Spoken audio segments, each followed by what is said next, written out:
everybody. It's Haley from CFA Institute. I'm here in the League of Filmmakers Media Center at Not Film Fest. And this is a very exciting and important segment called Meet the Filmmakers. And I'm here with Conor and Lorcan, who I already know really well. Okay, let's tell everyone who you are. This is Conor, the director of Bunker Baby. And this is Lorcan, the producer of Bunker Baby. Okay, so thank you for coming back, guys. Let's talk about Bunker Baby. Bunker Baby is a short film, beautiful story. You screened today. Yes. Will you tell me again what brought on the idea and what was your journey of creating it and getting yourself here? Yeah. So it was a story that kind of came a long time ago. I was writing a film with a amazing writer called Nicholas Nessens, and we made that film together. And just kind of in those writing moments that we were having, he had this image of something quite surreal that's a little bit towards the end of the film that I'm not going to go into in too much detail, but that image stuck with me for such a long time, and I didn't really know what the sort of story shape would be around it. But then while about to move back to Ireland from living in London after a couple of years there and not really doing as much as I thought or wanted to do, and a little bit of pressure around that, the sort of full idea kind of came together, and that image sort of married together with that. And yeah, that sort of started the story. It's a story about a couple who are in their 30s, maybe should be further on in life than they want to be, that learn they're going to have a kid for the first time, and a bit of a breakdown in communication, and yeah, there's just a bit of a spiraling out of control. But yeah, it's kind of lensed around this housing crisis in Ireland that's sort of everywhere, that there's just a scarcity of housing, whether it be renting or the ability to buy, and it's a very ubiquitous story that, you know, people who are in their 30s are still living with their parents and stuff, and I think that's a very new sort of thing that's happening, and I guess we were just looking to interrogate that across the family over a space of a few months, and that was the film. You mentioned the housing crisis in our last interview that no one's going to get to see. And didn't I didn't know that was happening in Ireland. Has it been going on for a long time? Yeah, it's you kind of, in a sense. I think it's been building for a long time. Okay. And we've went through like recessionary times to very like inflated boom times, and that's created this kind of bubble of prices that are both very hard to compete with, but also supply that just isn't there. So you marry with that, and you get this scarcity, and it's very hard. It just doesn't match the majority of wages that people are on in Ireland. So yeah, it's particularly the last 3-4 years, and maybe it's because we're getting a bit older and stuff, and we're trying to think of houses and stuff like that. That it's become more in the front of our heads, but it has become more and more of a like a government issue, I suppose, over the last 3-4 years.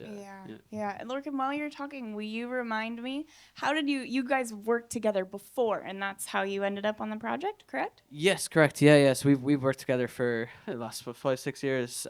So yeah, I was traveling at the time actually, and I knew Conor was writing something good, but I didn't want to pressure. I didn't want to. He made you wait. He does. He always does. The best do. And yeah, I knew the premise of what he was talking about. I didn't think it was Oh.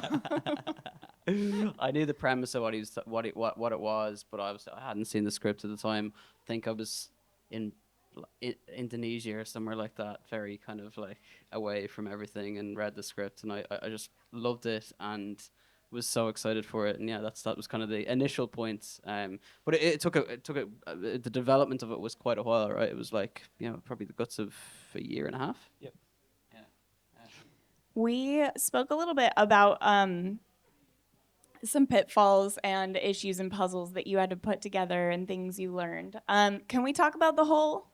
Yes. Yeah. I mean, bunker's in the name. That we do build a bunker, and it's one of those things you write and you don't really think of the reality of it while you're writing, and then it's like a funny thing. You put words on a page and it has to materialize on screen, and it was always our biggest challenge.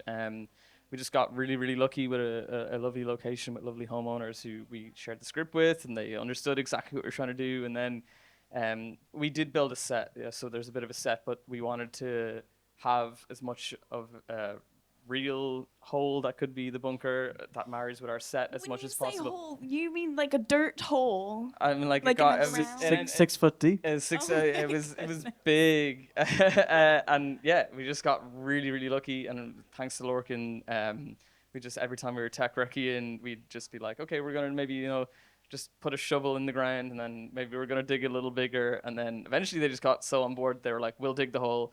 We'll get like. The homeowner? Yeah, they got like machinery in to just dig a massive hole, almost too. It was insane, and yeah, it was just very nice of them. And their Claire and her husband, it's their late mother's home, and they're actually in the film now as well, That's which so is great. exciting. And they seem to be up for it, and Yeah, we're so gracious to have us and stuff like that. So, Totally, they're a huge part of it, and I think that's like location often gets overlooked as like a kind of a niggle or an annoying part of production. Yeah, But, but actually for us, it was really difficult getting it. Of course, it was a big stress, but they were so essential to it happening, Yeah. and letting us rip up their garden was amazing. It's you don't so always get great. that, yeah. No, you don't. You never get that. It's Yeah. so great to come out of a project like this with a positive experience and positive memory of the location. Usually that's just Yeah, they were stress. so lovely, Totally. and So all our friends cool. came up on a pivotal scene, and yeah, they baked us some, treats and everything. Yeah, they were just like the dream people Good to work folks, with. good yeah, folks. A dream. Yeah, A yeah. dream. I mean, and it's a testament to the story, right? They don't get that, and to you as people, they don't get excited about working with people on their stories Hopefully, if they're yeah. jerks or if the stories suck. Yeah. So very cool. Let's talk about Not Film Fest, because here you are. You were in your 20s and you were worried about where you were in life, and then you made a movie about it, and now you're at this amazing Wine makes it way festival. fucking better, you know. What are you enjoying the most about this fest? It's such a beautiful festival. The sense of community and the programming, it just seems so considered. And I was saying earlier, but the festival directors seem to really, really care and know intimately about like each film and who everyone is who is coming, and the lunches they put on, which is everyone comes together and talks every day. It's just, you don't ever see that at film festivals anywhere. I think it's something so unique and so special to give people an opportunity just to meet other people who are doing things as well, I suppose. It's just so lovely, and yeah, we're just so surprised. So you don't really know what a festival is going to be like until you get here, but like it far exceeds any expectations. It's such a beautiful festival. Yeah, it's amazing. It is very very fairy tale like, and it's great. We like love Italy in general. I just love coming here, but when you're coming with like a work element and